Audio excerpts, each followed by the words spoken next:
गोबां दिनै UPPLनि आरो BJPनिफ्राय जोंनि BPF राजनिति हान्जायावहाय जइन जाफैदों।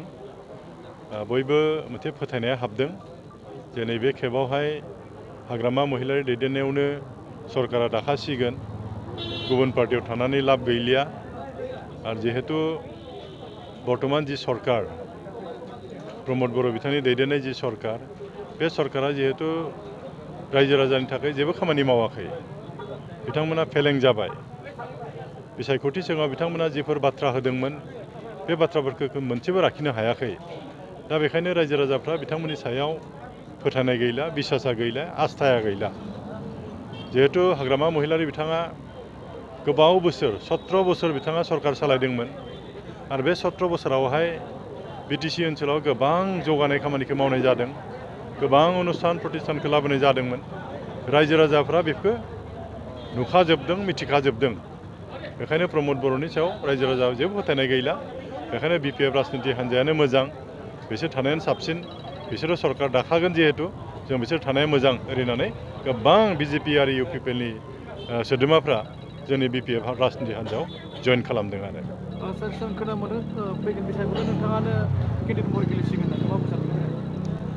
एक नम्बर खोथाया जाबाय जोंहा BTCखौ बासायथारनांगोन।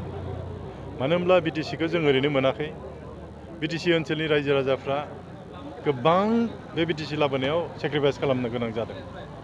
दा जों नुनो मोनबाय जे प्रमोद बर' दैदेननाय जि सरकार, बे सरकारा BTCनि जिखिनि क्षमतामोन,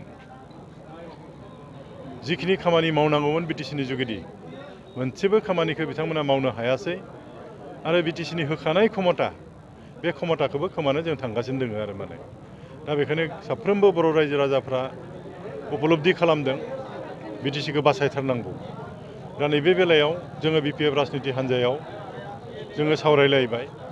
दा बेखायनो माखासे सिनियर मानसि जायफोरा एसे अभिज्ञता दङ, बिथांमोनखौ जों गेलेहोनांगौ आरो BTCखौ मोजां सालायनांगौ। BTCनि जि मोनखानाय जि क्षमता, बेखौ जों जायखिजाया लाबोफिननांगौ आरो।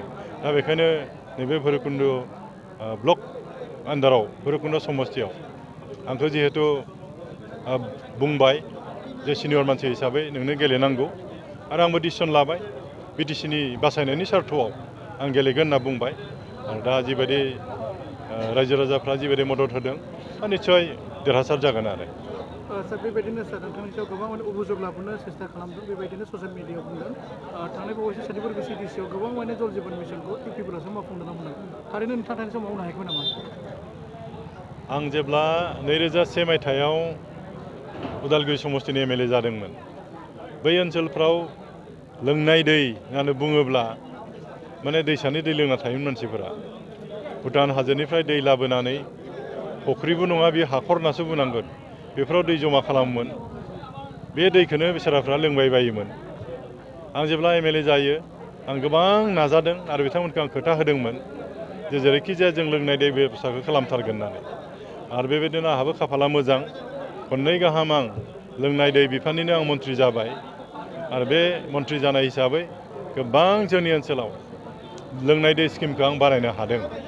दायो गामि गामि मथा मथि गामि गामि लोंनाय दैया जाजोब्बाय। नाथाय जों नुनो मोनबाय दायो बे UPPL सरकार जानाय लोगो लोगो लोंनाय दैफ्रा गासैबो बन्द जाबाय। जिफोर खामानि मावदोंमोन बेफोरबो गासैबो बन्द जाबाय।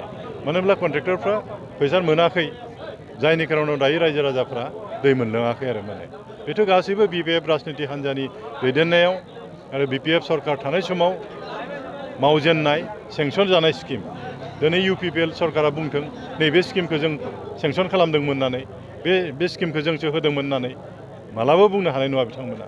गासैबो BPF सरकारनि दिनावनो होनाय स्किमफोर बेफोरो।